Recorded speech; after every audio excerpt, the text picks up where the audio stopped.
하나님 말씀 함께 보시겠습니다. 찾으실 말씀은 오늘 고린도후서 5장 14절로부터 17절까지 말씀 우리 함께 봉독해 올리도록 하겠습니다. 고린도후서 5장 14절로부터 17절까지 말씀입니다. 우리 다 같이 한 목소리로 봉독해 올리겠습니다. 시작. 그리스도의 사랑이 우리를 강권하시는도다. 우리가 생각하건대 한 사람이 모든 사람을 대신하여 죽었은즉 모든 사람이 죽은 것이라. 그가 모든 사람을 대신하여 죽으심은 살아있는 자들로 하여금 다시는 그들 자신을 위하여 살지 않고 오직 그들을 대신하여 죽었다가 다시 살아나신 이를 위하여 살게 하려 함이라. 그러므로 우리가 이제부터는 어떤 사람도 육신을 따라 알지 아니하노라. 비록 우리가 그리스도도 육신을 따라 알았으나 이제부터는 그같이 알지 아니하노라. 그런즉 누구든지 그리스도 안에 있으면 새로운 피조물이라. 이전 것은 지나갔으니 보라 새 것이 되었도다. 아멘. 오늘 말씀의 제목 다 같이 읽겠습니다. 말씀의 제목이요. 시작. 당신의 미래 주님이 책임지십니다. 한 번 더 할까요? 당신의 미래 주님이 책임지십니다. 아멘. 주님이 책임지신 줄 믿습니다. 시작. 우리 믿음의 선포 함께 하겠습니다. 믿음은 긍정적입니다. 믿음은 나는 믿음의 사람입니다. 나는 주 안에서 행복합니다. 아멘. 이 믿음의 아름다운 역사가 있기를 주님의 이름으로 축복합니다. 주님의 은혜 가운데 저도 잘 다녀왔고요. 다시 한번 한국교회의 요즘 모습을 보면서 점점 아이들을 낳지 않으니까요. 그래서 점점 고령화되는 것보다 더 큰 문제는 새롭게 유입되는 그 아이들이 없는 것이 너무나도 힘들고 어려운 상황이겠다. 교회가 이 문제를 해결해야 되겠다 하는 그런 생각도 들었습니다. 그리고 점점 교회가 이렇게 활성화되거나 부흥하는 그런 시기가 아니라 이제는 포스트 부흥 시대를 우리가 부흥 시대에 들어온 것 같은, 그러니까 외국 교회를 보는 것 같은, 서구 교회를 보는 것 같은 그런 안타까움이 있어서요. 우리 멜번 순복음교회를 다시 보면서 하나님 우리 안에 더 큰 소망, 더 큰 은혜, 더 큰 부흥이 있게 하여 주옵소서 하는 그런 마음이 들었습니다.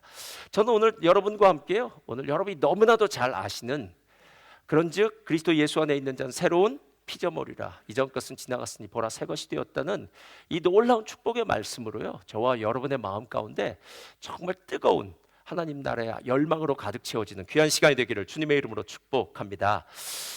한국에 가면 또 제가 책을 사오기도 하고요. 또 누군가 저에게 추천하는 책들을 삽니다. 그 책 제목이 사람을 안다더라고요. 그러니까 저 같은 사람은 사람을 관계하는 일이 많기 때문에 사람을 안다라고 생각하지만 실제로 사람을 잘 모르는 경우가 많이 있고요. 그래서 사람을 안다라는 것이 도대체 어떤 의미일까? 사람이 어떤 존재인지에 대해서 좀 더 배워야 될 필요가 있다라는 그런 생각이 들었습니다. 이 책의 저자가 자기 친구에게 하는 말이 있습니다. 나는 미래를 생각하는 일을 멈출 때 사람이 늙는다고 생각해. 사람의 진짜 나이를 알고 싶다면 무슨 말을 하는지 들어봐. 옛날 일을 이야기하고 예전에 어떤 일이 있었는지를 떠들어댄다면 그들은 늙은 거야. 자신의 꿈, 열망을 이야기한다면 지금도 미래를 내다보고 있는 거야. 젊다는 거지. 과거가 아니라 꿈을, 미래를 이야기하는 것이 젊음을 유지하는 비결이다 라고 이렇게 이야기합니다. 여러분, 늙는다는 것은 참 안타까운 일입니다. 저도 이제 어느 정도 나이가 들어서 6학년이 가까이 오니까요, 이제 늙는다는 게 느껴집니다.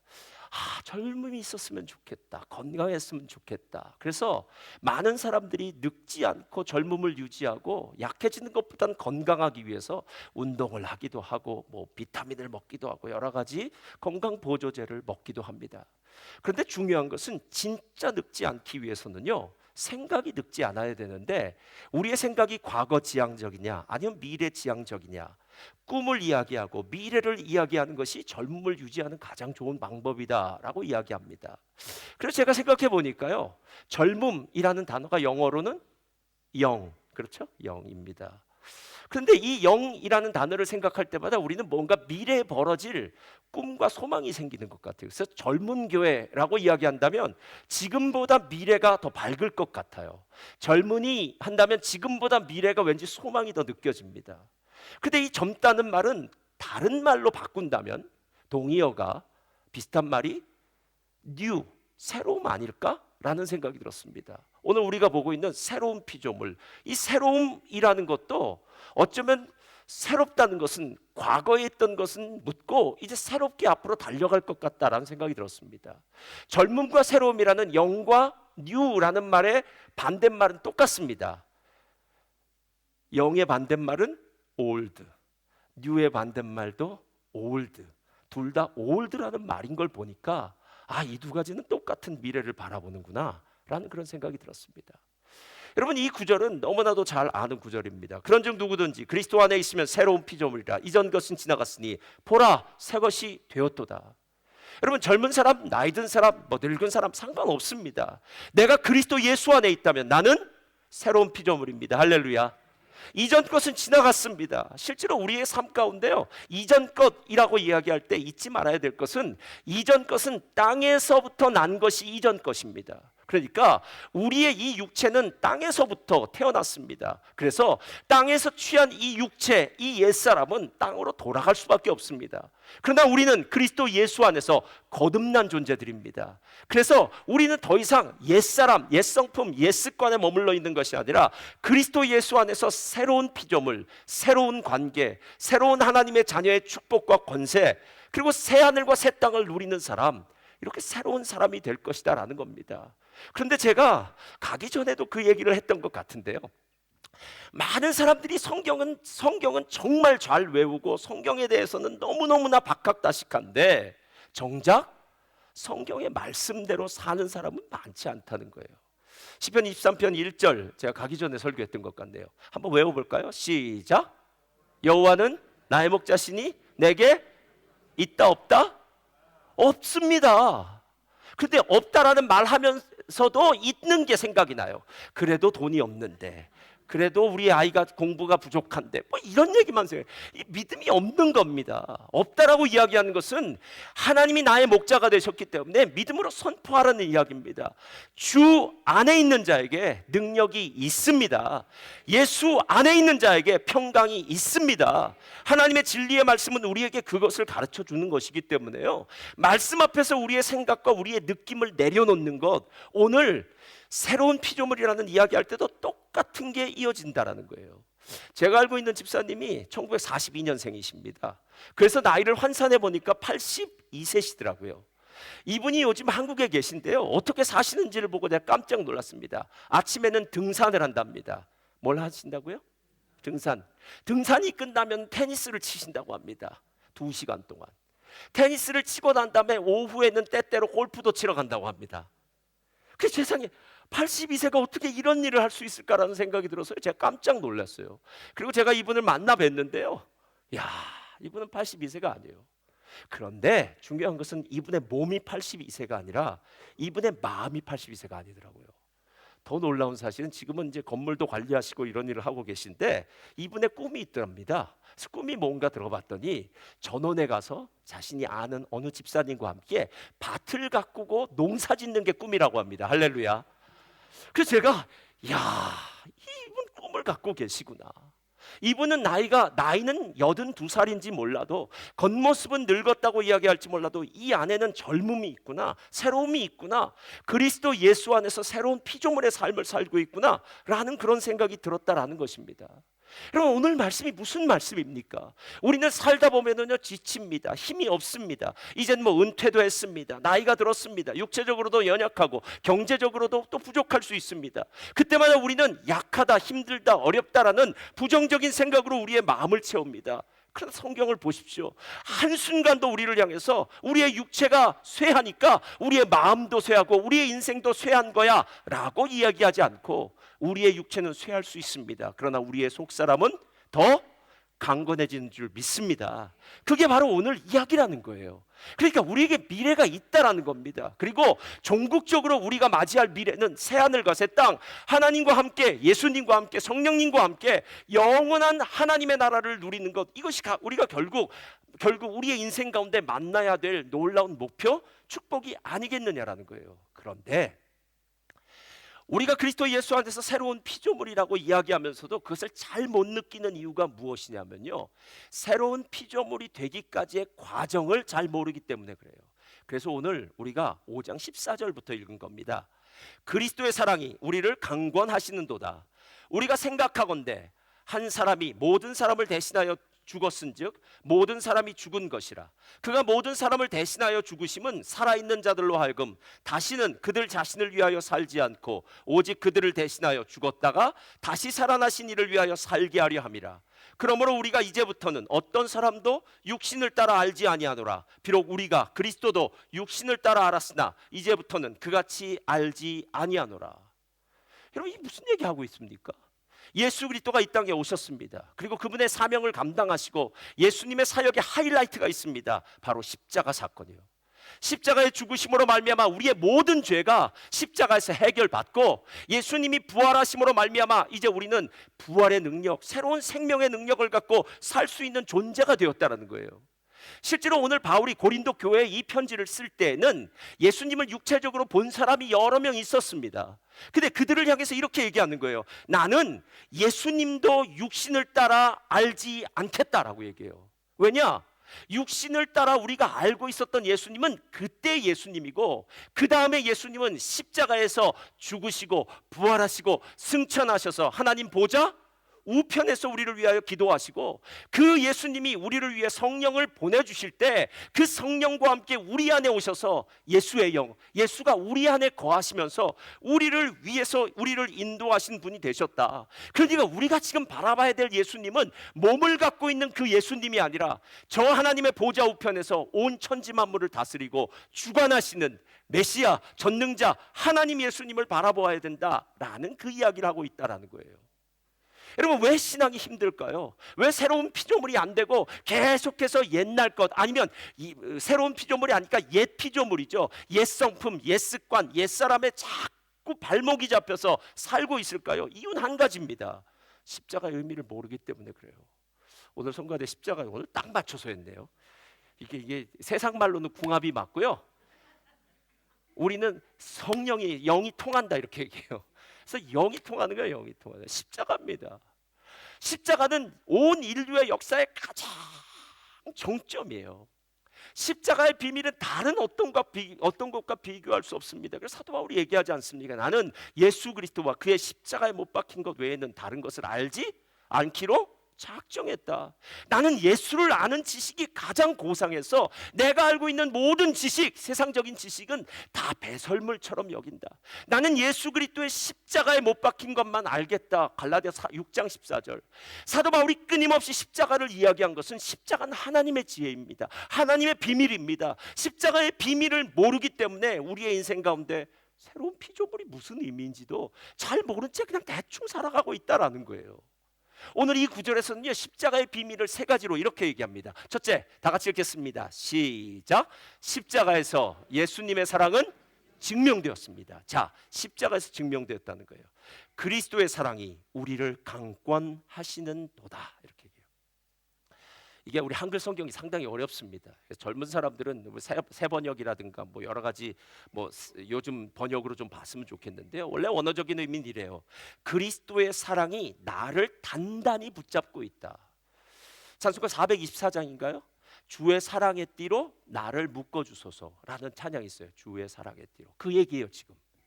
그러니까 여러분, 그 강도가 이 비유가 맞을지 모르는데 강도가 들어와서 그 집 사람들을 꽁꽁 묶어 놓지 않습니까? 그래서 아무 일도 못하게 만들지 않습니까? 그것과 똑같은 거예요.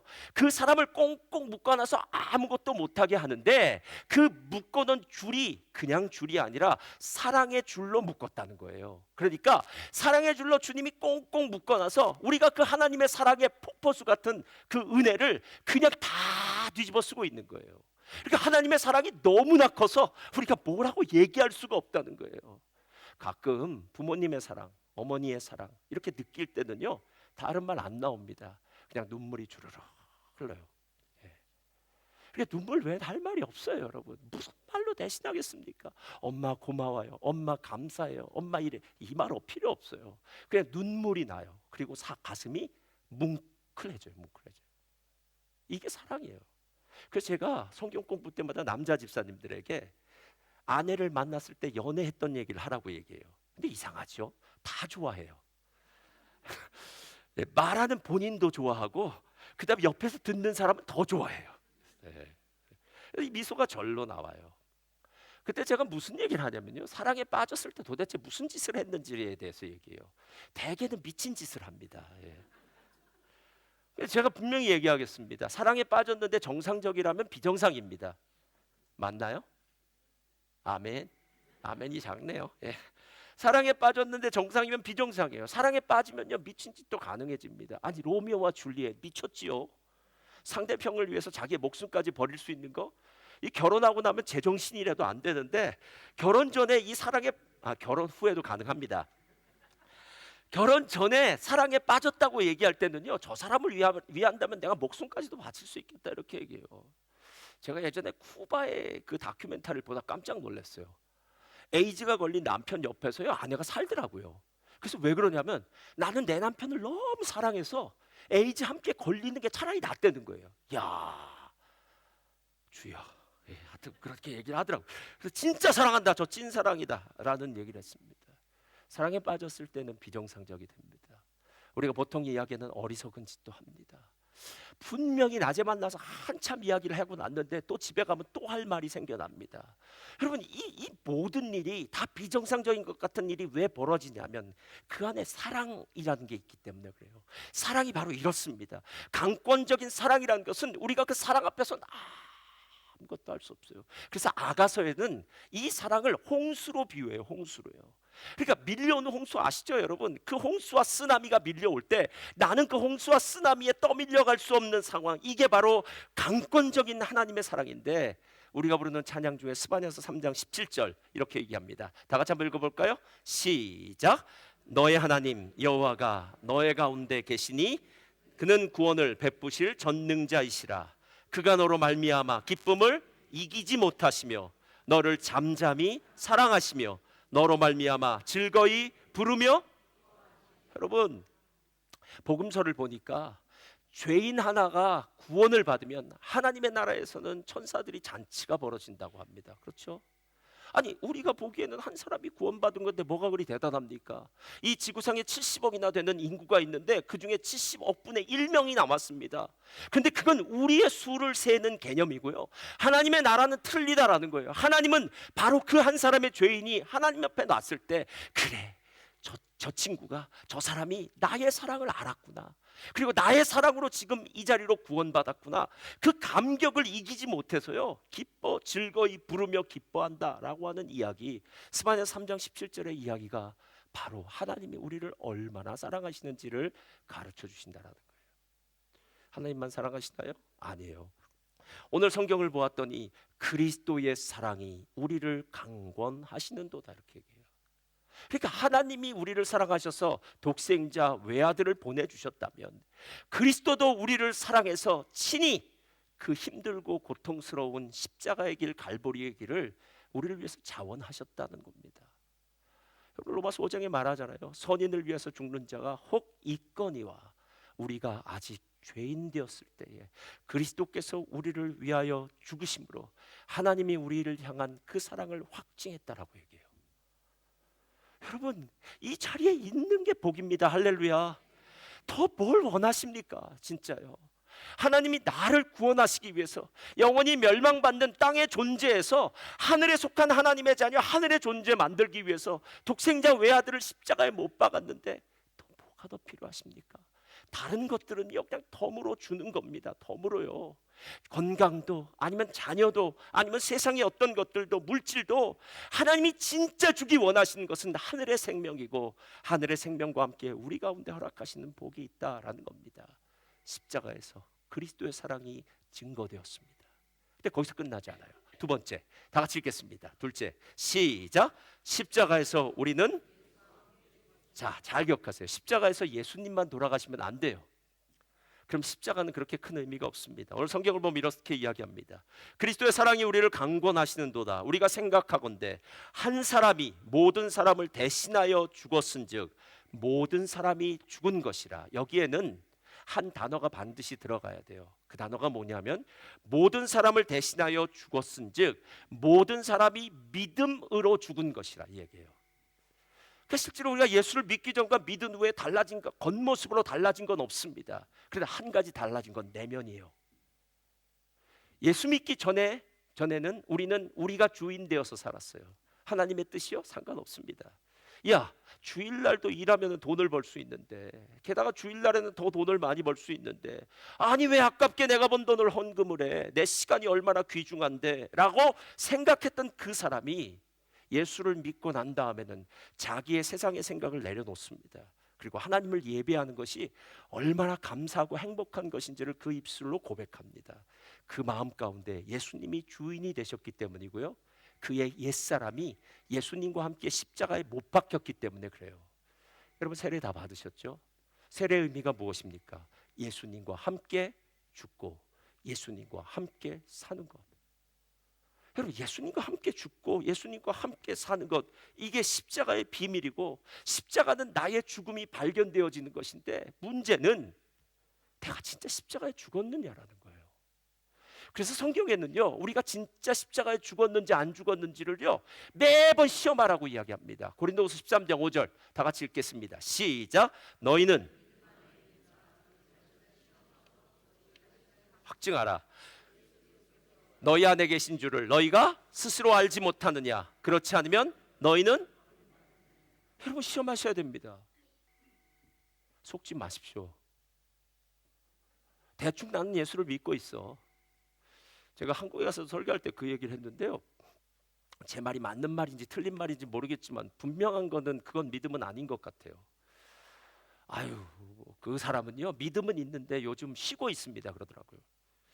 믿음은 있는데 쉬고 있는 것, 이게 믿음이 있는데 쉬는 걸까요? 믿음이 없어서 쉬는 걸까요?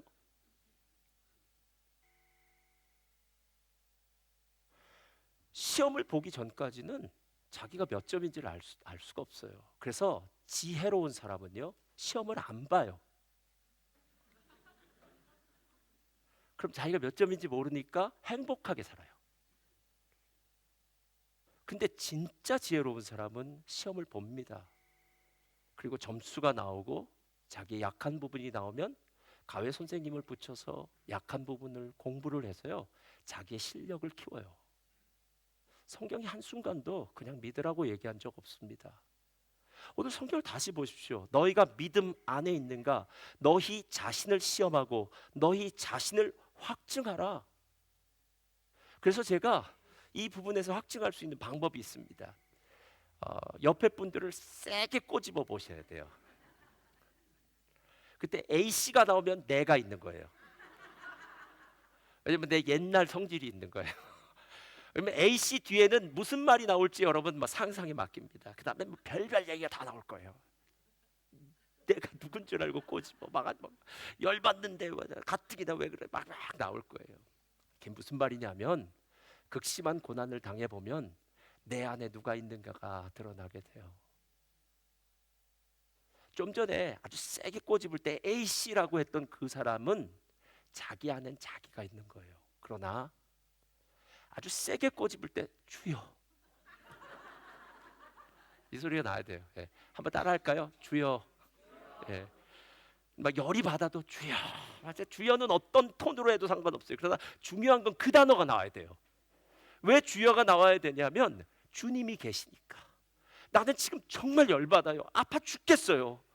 정말 왜 이런지 모르겠어요.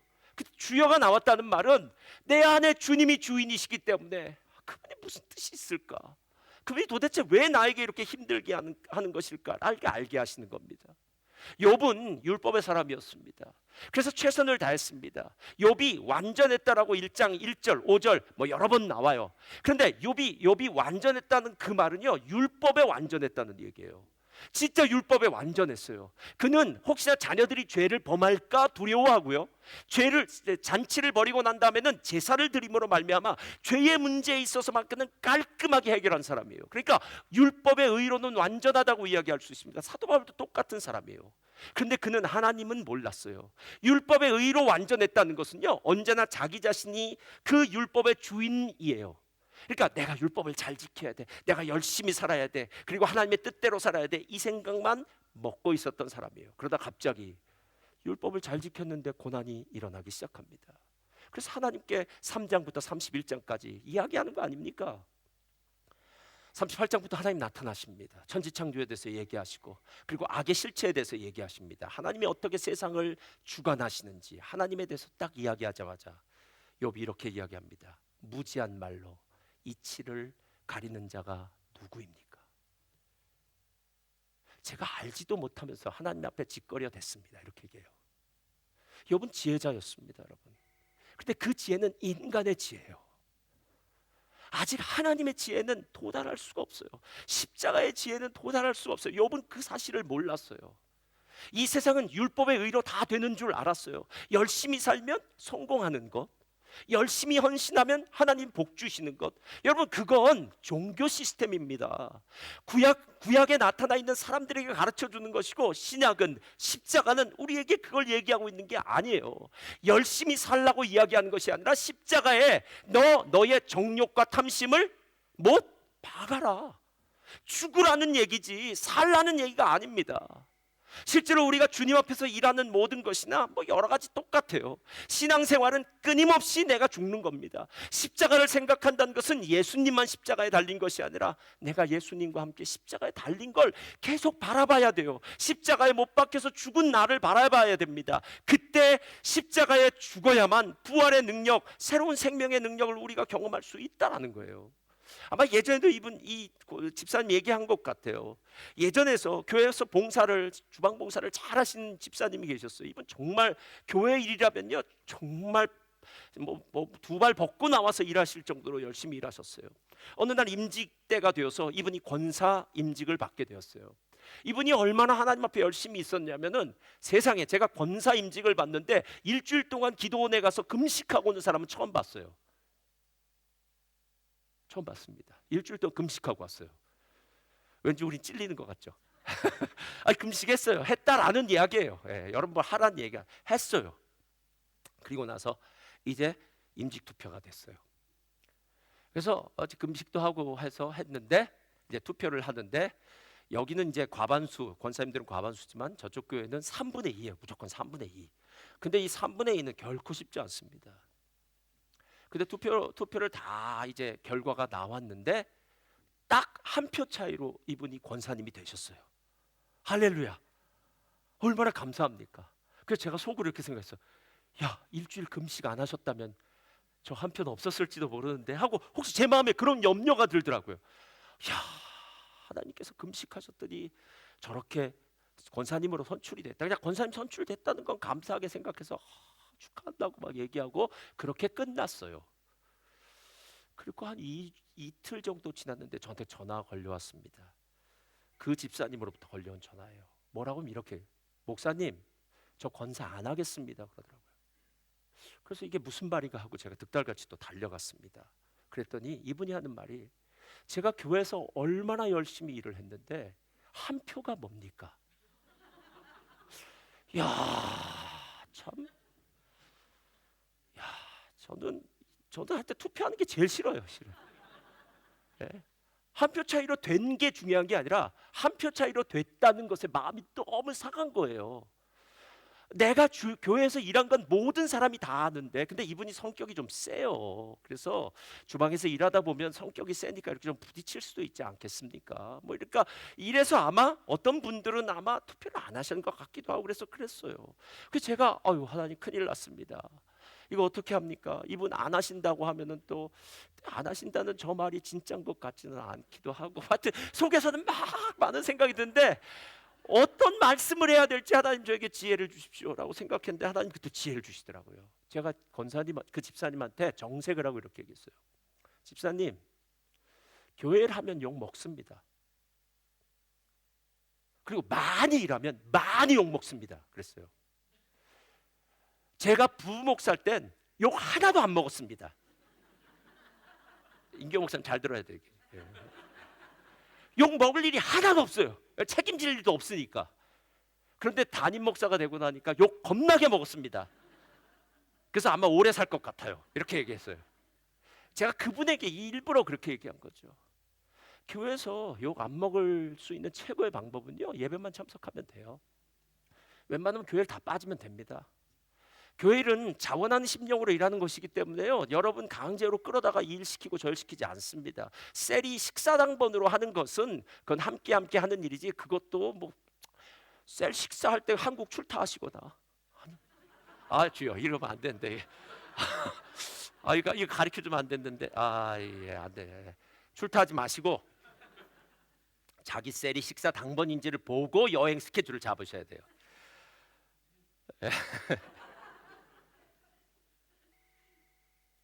교회를 안 하면 욕 안 먹어요. 제가 권사님 때 그랬어요. 교회를 많이 해서 욕 먹은 거예요. 그런데 하나님이 이 일을 통해서 제가 집사님한테 알려주고 싶은 일은 있었던 것 같아요. 앞으로 권사님이 되면 사람들하고 관계 속에서 이제 유하게 이해하고 옛날 집사 때처럼 그렇게 강하게 하지 마시라고, 그래서 사람들을 품고 보듬고 가자고 이렇게 얘기하니까 그 집사님이 마음이 다 풀어지시더라고요. 그러니까 저도 욕 먹었다는 소리에 본인의 마음이 풀어진 것 같아요. 아무리 봐도. 예. 나 목사님이 욕 먹는 걸 나도 먹는구나. 예. 주님이 먹은 욕 나도 먹는구나 이렇게 생각하시더라고요. 맞습니다. 이게 바로 예수님 안에서 십자가에 죽은 사람이에요. 여러분 교회에 아직도 십자가에 죽지 않은 내 모습이 계속 나타난다고 한번 생각해 보세요. 그럼 이 교회 문제 없겠습니까? 세상에 어느 모임에 문제가 없겠습니까? 가정 공동체라는 몇 명 되지도 않는 정말 끈끈한 혈연 공동체도 어느 날 서로 형제들끼리 싸우기도 하고요, 부모 자식끼리 싸우기도 하는 그런 세상인데, 이 다양한 사람들이 모인 곳에 왜 문제가 없겠습니까? 중요한 것은 문제가 없을 수 있는 이유가 있다면 모두 십자가에 죽고 누구만 사시면 되는 거예요? 주님만 사시면 되는 거 아니겠느냐는 거예요. 바로 이게 십자가의 죽음이에요. 이게 비밀이에요. 엄마가 십자가에 죽으면 자녀들도 십자가에 죽습니다. 자녀가 십자가에 죽으면 부모님도 십자가에 죽습니다. 나는 죽지 않고 자꾸 너가 죽으라고 얘기하니까 문제가 되는 거죠. 실제로 제 마음 가운데 그런 게 있어요. 말로 소용없습니다, 여러분. 말로 소용없어요. 나는 우리가 이렇게 됐으면 좋겠다, 저리가 소용없습니다. 하나님이 루디아의 귀를 열어주시고 눈을 열어주셔서 바울이 전하는 말씀을 듣게 하셔야만 돼요. 하나님이 믿음을 주셔야만 우리가 믿어지는 것이지, 하나님의 은혜 없이, 하나님의 도우심 없이 우리가 신앙생활 할 수 있겠느냐라는 거예요. 그래서 죽으라는 얘기예요. 나는 죽으면 됩니다. 잔소리하지 마시고 하나님께 기도하면 됩니다. 하나님 이런 문제가 있습니다. 하나님 우리 자녀를 위해 기도합니다. 그 눈물의 기도가 하나님의 보좌 앞에 상달되고 하나님의 금향로에 금대접에 그 기도의 분량이 채워지면 하나님의 놀라운 역사가 있다는 거. 여러분 저는 자녀를 위해서 기도하고 또 부모님의 구원을 위해서 기도하는 분들이 마지막까지 기도하다가 하나님의 놀라운 구원의 역사를 경험한 걸 보고요, 그래, 기도의 그릇이 채워졌고 분량이 채워졌구나 하는 생각이 들더라는 거예요. 십자가에 죽는 거예요. 근데 죽는 것에서 끝나지 않아요. 세 번째가 있습니다. 다 같이 읽겠습니다. 세 번째로 시작. 십자가에서 예수님은, 이거가 중요해요. 죽는 것만으로 끝나면 안 돼요. 왜냐하면 죽으면 그냥 죽어서 끝나야 되는데 우린 계속 살아 있어요. 이게 미스테리입니다. 하나님은 만약에 우리를 구원하신다면 십자가에서 죽이고 그냥 천국으로 데려가야 되는데 이 세상에 남겨두셨어요. 그 이유는 이 세상에서 우리의 사명을 감당해야 돼요. 이제는 주를 위해 살아야 됩니다. 그가 모든 사람을 대신하여 죽으심은 살아있는 자들로 하여금 다시는 그들 자신을 위하여 살지 않고 오직 그들을 대신하여 죽었다가 다시 살아나신 이를 위하여 살게 하려 함이라. 목적은 분명하잖아요. 내가 잘 먹고 잘 입고 잘 사는 건 아무 의미가 없어요, 여러분. 이 육체는 이제 늙고 죽고 썩는다는 이야기예요. 땅에서 취하였기 때문에 땅으로 돌아갈 수밖에 없습니다.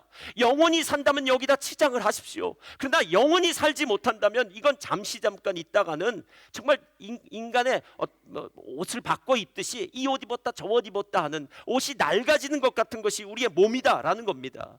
성경이 말하는 게 무엇입니까? 그리스도 예수 안에서 십자가에 죽은 사람, 그리고 죽은 다음에 부활한 사람의 삶은 이제 목적이 달라졌다는 거예요. 주님을 위해서 사는 것. 예수를 주로 고백한 사람은 주님을 신뢰하고 주님의 말씀에 순종하는 사람이 되어야 됩니다. 얼마 전에 어느 집사님과 얘기를 하다가요, 참 감사하더라고요. 제가 이 집사님 때 이야기를 들으니까요, 집사님, 목사님 제 생각엔 이런 일들이 있습니다 라고 얘기하더라고요. 그래서 저도 참 동의했어요. 왜냐하면 저는 기독교가 비상식, 몰상식적이지 않다고 생각해요. 교회 안에서 비상식적이고 몰상식적인 일이 일어난다면 그건 제대로 된 교회가 아닙니다. 교회는 하나님의 말씀인 진리가 상식을 초월한 초상식적인 일은 있을 수 있죠. 그러나 비상식적이거나 몰상식적인 것, 아니 세상 사람들도 그렇게 하지 않는 것을 교회 안에서 그렇게 저지르고 있는 것은 그건 잘못된 이야기다라는 거예요. 그런데 중요한 것은 그 집사님의 말이 다 맞더라고요. 근데 마지막에 이 집사님이 이렇게 얘기를 꺼내는데 제가 그때 그 집사님을 다시 보게 되더라고요. 목사님, 제가 여러 가지를 생각하지만 교회에서 하는 일에 따르겠습니다. 이렇게 얘기하더라고요. 여러분, 제가 그분이 교회에서 말씀을 따르겠다, 목사님에게 따르겠다, 순종하겠다라는 순종 때문에 제가 감격한 게 아니라 나의 많은 생각이 있겠지만 나의 주인은 하나님이십니다. 그리고 나를 그 하나님의 권위 앞에 내려놓겠습니다 하는 이야기를 들을 때 제 마음 가운데 큰 은혜가 있더라는 거예요. 여러분, 새로운 피조물이 무엇입니까? 새로운 피조물이라는 옛 피조물이 아니라는 거예요. 옛날의 내가 아닙니다. 과거의 내가 아닙니다. 여러분, 과거를 아무리 붙들고 산들 무슨 소용이 있겠습니까? 목사님, 제가 한국에서 얼마나 잘 나간지 아십니까? 제가 보니까 한국에서 잘 나갔으면 한국에서 살았을 거예요. 그렇지 않나요? 이민지를 생각했다는 건 여러 가지 마음에 새로운 미래를 향한 도전과 꿈이 있었기 때문에 온 거 아니겠습니까? 예? 그렇다면 한국에서 잘 살았던 것 기억해봤자 무슨 소용이 있겠습니까? 하나님이 이곳에 나를 보내셔서 이곳에서 저는 행복합니다. 게다가 멜번 사는 사람들은 할 말도 없어요. 전 세계에서 살기 좋은 국내 살면서 무슨 불평과 원망이 나오십니까? 불평 날 때마다 바깥으로 나가셔서 맑은 공기를 쐬시기를 주님의 이름으로 부탁드립니다. 이번에 한국에 갔더니 비가 온 다음인지 중국에 공장을 닫았는지 모르겠는데 공기가 맑더라고요. 그래서 제가 한국 사람들이 너무 좋아하더라고요. 그래서 제가 이렇게 얘기했습니다. 우리 멜번에서는 매일 이런 걸 맡고 있다고. 우리는 이 땅에 살면서 우리 옛사람의 이름이 붙은 모든 것들은 다 십자가에 못 박고요. 이제 그리스도가 우리 가운데 사는 삶을 살아야 돼요. 그래서 갈라디아 2장 20절, 그런즉 이제는 내가 사는 것이 아니요 내 안에 그리스도께서 사신 것이라. 이제 내가 육체 가운데 사는 것은 나를 사랑하사 자기 몸을 버리신 그리스도 예수를 믿는 믿음 안에서 사는 것이라. 여러분, 교회 머리는 예수님이십니다. 우린 지체일 뿐이에요. 머리가 정말 중요해요. 왜? 머리가 영광을 받으시기도 하고요. 머리가 모든 명령을 지체들에게 하달하기도 합니다. 이 손이 움직이는 것은요, 제 머리에서 손을 움직이라고 했기 때문에 움직이는 것이고요. 이 손이 이 물을 마시라고 이야기한 것은 지금 목이 마르니까 물을 마셔야 된다라고 뇌가 가르쳐 줬기 때문에 그래요. 예수님이 우리의 주인이시라는 걸 잊지 말아야 된다는 거예요. 그래서 사도 바울은 이 사실을 너무나 잘 알고 있어서 교회에 대해서 이야기할 때 머리 대신 예수님에 대해서 이야기하고요, 특별히 고린도 교회를 이야기할 때는 이렇게 얘기해요. 한번 다 같이 읽어볼까요? 3장 5절부터 8절입니다. 시작. 그런즉 아볼로는 무엇이며 바울은 무엇이냐? 그들은 주께서 각각 주신 대로 너희로 하여금 믿게 한 사역자들이니라. 나는 심었고 아볼로는 물을 주었으되 오직 하나님께서 자라나게 하셨으니. 7절 시작. 아무것도 아니로되 오직, 자 잠깐 거기 놔두시고요. 심는 이나 물 주는 이는 아무것도 아닙니다. 사람은 그저 잠시 있다가 사라져갈 뿐이고요, 예수님만 남으면 돼요.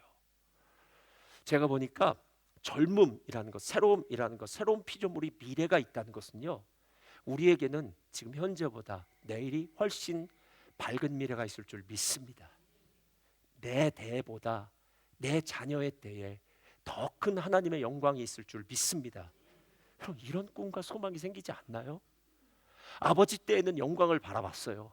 근데 이제 그 아버지 때의 영광은 다 어디론가 사라져버리고 이제 자녀 때에는 그 영광의 뒤치다거리를 하면서 살고 있는 거 본다면 얼마나 답답하시겠습니까? 오늘 하나님이 이 교회의 주인이시라는 거예요. 더더군다나 3장 8절에 그럼 우린 뭡니까? 라고 얘기할까 봐 8절에 이렇게 얘기하는 거예요. 시작. 심는 이와 물 주는 이는 한 가지이나 각각 제가 분명히 말씀드리겠습니다. 주님을 위해서 이름도 없이 빛도 없이 일한 모든 거 하나님이 이 땅에서 갚으십니다. 반드시 갚으십니다. 반드시 갚으십니다. 반드시 갚으십니다. 그런데 이 땅에서 여러분에게 갚아주시는 그것보다 더 영광스러운 것은 마지막 하나님의 심판대 앞에 섰을 때 갚아주시는 거예요. 여러분, 그 대학교 졸업식이나 이럴 때 갈 때 최우등 학생이 나와서 연설을 하게 되어 있어요. 그렇죠? 그런 거 보셨죠? 그런데 대학교 졸업식이라는 게 그냥 대학생들만 있는 게 아니더라고요. 모든 부모들과 친지들이 다 거기 있어요. 그럼 학사모를 쓰고 수백 명, 수백 명, 수천 명 이렇게 앉아 있죠. 그리고 학부모들은 뒤에 있습니다. 그때 최우등상을 탄 그 학생이 나와서 거기서 연설을 하게 되는 거예요. 여러분, 그 자리는 영광의 자리입니다. 다른 누군가 비교할 수 없는 자리겠죠. 그 자리에서 그가 한 말 한마디 하는 것은 정말 영광스러운 말이기 때문에요. 만약에 그 자녀를 둔 부모라면 얼마나 행복할까요? 여러분, 우리가 하나님 앞에 섰을 때 이 땅에서 우리가 이름도 없이 빛도 없이 수고한 것, 이름 없어져야 돼요. 우리의 이름은요. 우리는 그냥 주님의 은혜로 일한 거예요. 그리고 하나님이 분명히 말씀하셨어요. 은밀한 중에 행한 것 내가 은밀한 중에 갚으리라. 하나님이 은밀한 중에 행했던 모든 걸 마지막 날에는 천군과 천사와 모든 구원받은 자들이 앞에 있는 그 자리에서 우리의 이름을 부를 거예요. 아무개야, 내가 이 땅에서 수고했구나. 이 땅에서 나를 위해서 이런 일들을 했구나. 그때 고난받으며 눈물 흘리며 가시밭길 같은 주의 길 네가 묵묵히 걸어갔구나. 내가 너를 축복하노라. 영광의 자리로 부르노라. 여러분, 이 한마디를 들을 때요, 그 영원 나라의 시작부터 우리는 영광스러운 존재로 시작할 수 있다는 겁니다. 제가 지난주에 한국교회 초기 여성들이라는 책을 예전에 읽었는데 다시 한번 쫙 읽어봤어요. 한국교회, 그러니까 1800년도 말부터 1900년도 초까지 있었던 한국교회 초기 여성들의 이야기가 너무 가슴에 절절해서 막 눈물이 나더라고요. 아마 도서관에 한번 다음 주쯤에 들어갈 것 같은데요. 거기 보면 초기 기독교 여성들이 얼마나 삶이 힘들었는지 나오더라고요. 전 처음 알았어요. 다시 느끼면서 크게 깨달았는데, 예전에는 16살이나 17살이 되면은 조혼을 했어요. 그러니까 빨리 결혼을 했다고요. 근데 그냥 결혼한 것이 아니라 생면부지의 남자랑 결혼을 하는 거예요. 그렇죠? 뭐 부모님이 정해주신 사람. 근데 그 당시에는 사람이 일찍 죽었어요. 특별히 전쟁이 있었고, 청일전쟁, 동학전쟁 뭐 여러 가지 있었고, 가난했고 풍토병이 많아서 특히 남자가 그렇게 일찍 죽더라고요. 그러면 17살에 결혼을 했는데 2년 만에 청산가부가 되기도 하고, 뭐 또 어떻게 했는데 또 과부가 되고, 뭐 이렇게 되는 일이 너무나 많았어요. 그래서 저는 그 일만 있었는 줄 알았는데 그게 아니더라고요. 저쪽 평안도 지역에서는 과부가 된 여자 17, 18 뭐 이렇게 젊은 여자들은요, 밤에 보쌈을 해간답니다. 먹는 거 말고. 또 보쌈하니까 또 돼지고기가 막 생각나시면 그거 아니고, 이렇게 보쌈을 해서 데려가면, 누가 데려가냐면 호레비들이 보쌈을 해서 그 미망인들을 데려가면 그냥 그렇게 산다는 거예요. 또 가난하고 어려우니까. 그래서 그 여성들이 그 보쌈에서 자기를 데려갈 그 걱정과 염려와 두려움 가운데 살았다 그러더라고요. 그러다가 가난, 또 그 당시엔 왜 그리 또 많이 의도맞고 핍박을 받았는지, 그 다음에 또 남자들이 그 당시에는 축첩을 하지 않습니까? 뭐 기생집 같은 일, 나쁜 일을 많이 해서 고통받는 많은 여성들에게 복음이 들려져요. 근데 진짜 문제가 있었습니다. 그 당시 여성들은 이름이 없었습니다. 그래서 여러분 예전에 기억나시나요? 부산댁, 마산댁 뭐 이런 식으로 부른 건 이름은 모르는데 그냥 그 사람이 부산에서 왔으면 부산댁, 마산에서 온 마산댁 뭐 이렇게 불렀어요. 예전에 어떻게 불렀냐면 아무개 부인, 아무개의 뭐 모친, 아무개의 뭐 이런 식으로 불렀다는 거예요. 여식 뭐 이런 식으로 불러요. 그러니까 이름이 없었다는 거예요. 근데 가끔 이름이 있긴 한데 이름이 차라리 있으면 부끄럽답니다. 끝년이, 종래, 섭섭이, 언년이 뭐 이런. 죄송해요, 제가 이거 옛날 얘기하는 거예요. 그래서 그거 불릴 때마다 아이고 내 인생 뭐 끝년이, 종래, 이 종려라는 뜻이겠죠. 섭섭이 섭섭하다고 뭐 이렇게. 야, 이렇게 차라리 그 이름 안 불려지는 게 낫겠죠. 그런데 이런 여자들이, 이름 없는 여자들이 예수를 믿고 난 다음에 세례를 받아야 되는데, 세례를 받을 때 어떤 일을 벌어지냐면요, 자, 잘 기억해 보세요. 성부와 성자와 성령의 이름으로 내가 아무개에게 세례를 베푸노라, 이렇게 세례를 베풀었는데 아무개가 없는 거예요. 이름이 없으니까. 그래서 선교사님들이 이름을 져 주었어요. 뭐라고 하면 노샬롬, 살롬. 샬롬은 이제 영어지만 그걸 한자어로 한 거죠. 주룰루, 박에스더, 최나오미, 여메레. 메리는 메리라는 이름의 한자예요. 메레. 뭐 이런 식으로 불러주고, 그 중에 한 여인의 이름이 있었는데요, 김세지예요. 근데 김세지라는 이름은 세디라고 이름을 져줬는데, 선교사 부인이 세디라는 이름을 한자 역으로 음력을 하다 보니까 세지라고 바꿔줬어요. 이분이 정말 고통을 많이 받아요. 예. 남편이 기생집에 가서 있고 나중에 예수를 믿는다고 얼마나 폭력을 당했는지 모릅니다. 그러다가 한밤중에 남편과 같은 꿈을 꾸게 돼요. 그리고 그 남편이 예수를 믿고 평양 지역에서 전도부인, 지금으로 말하면 전도사님 같은 일을 하신 거죠. 근데 그분이 세례를 받으면서 이렇게 얘기를 했대요.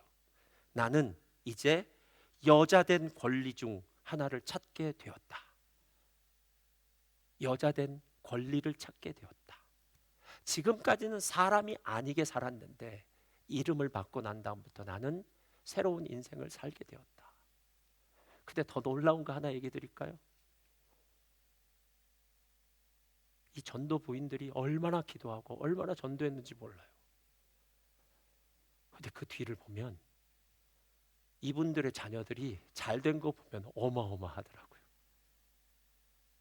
초기 시대에 의사로 미국까지 갔다 오고 또 기업가가 되고, 하나님이 이 자녀들에게 복을 주신 걸 생각해 보면 제가 깜짝 놀랐습니다. 아, 이름만 바뀌어진 게 아니라 이름과 함께 인생이 바뀌어지고, 인생이 바뀌어졌을 때 저들에게 미래가 있었구나. 가난해서 힘들고 어렵고 정말 인생을 포기할 만큼 힘들었던 그 인생이 예수를 만나 세례를 받고 이름을 얻고 자자손손 그리스도 안에서 복받는 인생, 하나님께 앞으로 나와주시고요, 이 놀라운 은혜가 그들 가운데 있었다라고 얘기합니다. 사랑하는 성도님들,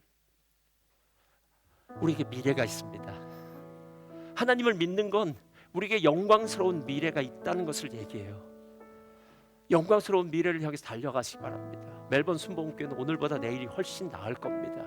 지금 이 시대보다 다음 시대의 멜번 순복음교회는 멜번뿐만 아니라 빅토리아와 온 호주와 열방을 향하여 하나님의 축복의 통로가 될 줄 믿습니다.